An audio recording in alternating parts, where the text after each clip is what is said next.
چاہے وہ طالب علم ہو، عالم ہو، استاد ہو، شاگرد ہو یا عام آدمی ہو، عام مسلمان ہو، ہر ایک کو سنتوں کی معرفت حاصل کرنی چاہیے اور اس کے مطابق اپنی نماز کو بنانا چاہیے.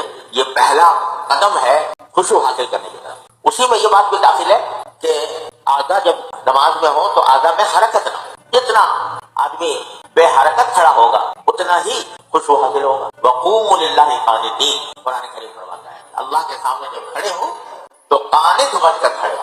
قانت کی تشریح فقہاء کرام نے یہی کی ہے کہ حرکت نہ ہو. اب بلا وجہ بعض اوقات غسل کے بغیر لوگ ہاتھ ہلا رہے ہیں، کھجا رہے ہیں، حالانکہ اتنی کوئی کھجلی شدید نہیں ہے جو فوراً کھجانے کی ضرورت ہو. یہ سب لاپرواہی ہے جس کے نتیجے میں آدمی سنت کی برکات سے بھی معلوم ہو رہا ہے، خشوع سے بھی معلوم ہو رہا ہے. یا کھڑے کھڑے آدمی ہلنا شروع کر دیتے ہیں یا ہاتھ پاؤں ہلانا شروع کر دیتے ہیں.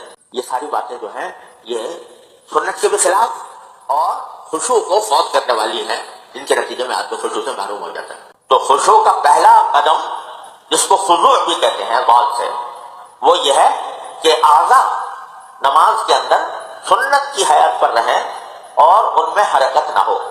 وہی حرکت ہو جو نماز کی حرکت. نماز کے علاوہ جو دوسری حرکات ہیں ان سے آدمی اپنے آپ کو بچائے. یہ پہلا قدم ہے اور کر کے دیکھ لے آدمی کہ اس کا اہتمام کرنے سے خشوع کتنا حاصل ہوتا ہے اور اس سے لاپرواہی برتنے سے خشوع کس طرح فوت ہوتا ہے.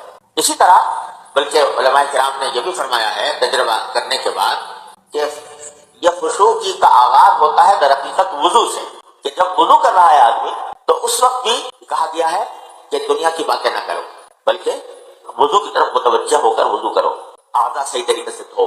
اعضاء کو دھوتے وقت اللہ تبارک و تعالیٰ نے جو اجر رکھا ہے اعضاء کے دھونے پر، وضو کے اوپر، اس کا دھیان کرو. مثلا حدیث میں آتا ہے کہ جب بندہ جو کوئی عضو دھوتا ہے وضو کے اندر تو ہر عضو کے دھونے پر اس عضو کے گناہ چھڑتے ہیں، گناہ دھلتے ہیں. تو بزرگوں نے فرمایا کہ جب آدمی وضو کر رہا ہو تو جو عضو بھی دھو رہا ہو اس کے دھوتے وقت یہ تصور میں لائے کہ نبی کریم صلی اللہ علیہ وسلم نے فرمایا کہ جب آدمی ہاتھ دھوتا ہے تو ہاتھ سے کے گناہ جھڑتے ہیں، جب منہ دھوتا ہے تو منہ کے گناہ جھڑتے ہیں، تو میرے گناہ انشاءاللہ جھڑ رہے ہیں. یہ تصور کے ساتھ جب وضو کیا جائے گا تو اس کے اندر جو نور پیدا ہوگا، اس سے جو کیفیات پیدا ہوں گی انشاءاللہ وہ آگے نماز کے خشوع کے اندر مددگار ہو. اور وضو کے اندر مسنون دعائیں پڑھے آدمی. جو مسنون نبی کریم صلی اللہ علیہ وسلم سے معصور دعا ہے وہ ہے اللہم اغفر لی ذنبی ووسع لی فی داری وبارک لی فی رزقی. تو دعا یہ پڑھتا رہے اور اشہد ان لا الہ الا اللہ واشہد ان محمدا عبدہ ورسولہ، یہ نبی کریم صلی اللہ علیہ وسلم سے معصور ہے یہ دعائیں. اور بعض علماء کرام نے کچھ اور دعائیں بھی بتائی ہیں کہ ہاتھ دھوتے وقت یہ پڑھے اور پاؤں دھوتے وقت یہ پڑھے.